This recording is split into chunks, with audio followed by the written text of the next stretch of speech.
Le plus bel élan, sans la paix au peuple ardent.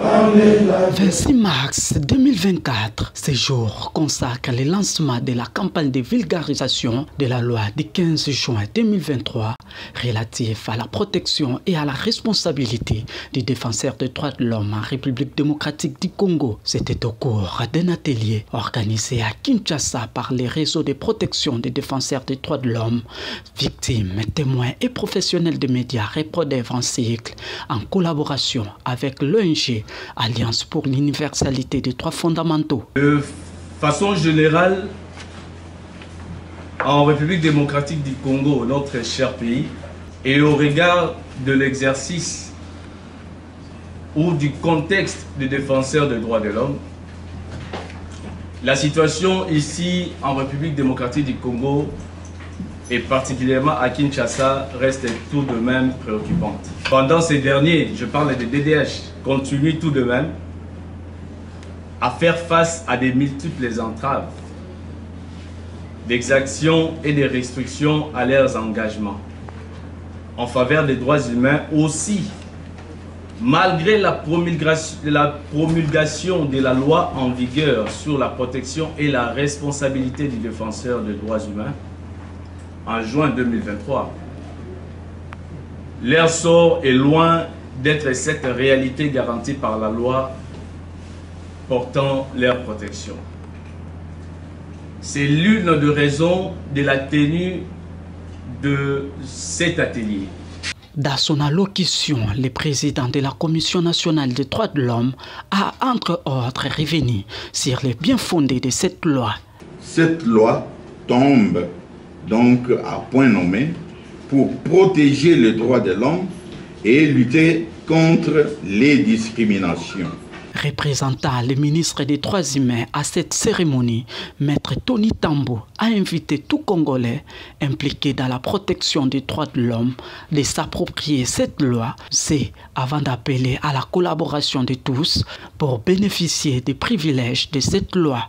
Il faudra dans tout ce que nous allons faire qu'il y ait cette franche collaboration, qu'il y ait cette coordination pour que les défenseurs de droits de l'homme puissent être réellement protégés. Le soutien financier de cet atelier, le Centre Carter, via son directeur pays RDC, a rappelé les raisons de son appui à ces assises. Le Centre Carter a 3 interventions majeures en RDC. La première, c'est la gouvernance des industries extractives. La deuxième, c'est l'observation citoyenne des élections. Et la troisième, c'est ce que nous appelons la Maison des droits de l'homme. C'est dans le cadre de notre Maison des droits humains que nous avons appuyé et que nous continuons d'appuyer le réseau Reprodev. Partenaire du gouvernement congolais en matière de promotion et protection des droits de l'homme, le Bureau conjoint des Nations Unies aux droits de l'homme a promis de soutenir les actions de la vulgarisation de cette loi. Des interventions ont ponctué cet atelier, notamment celle du président de l'AIDF, qui a pertinemment présenté les contours de la loi sur la protection et la responsabilité des défenseurs des droits de l'homme en RDC. Et dans cette loi, il y a des droits, des devoirs et la responsabilité et du défenseur des droits de l'homme et de l'État à travers tous ses agents. Nous avons passé en revue ces différents droits des uns et des autres et la responsabilité de tout un chacun. Et au terme des échanges que nous avons eus, nous nous sommes tous engagés pour le respect de cette loi, pour le respect des droits des défenseurs des droits de l'homme et leur protection, y compris aussi la protection spécifique pour les vulnérables, dont les femmes et les personnes vulnérables.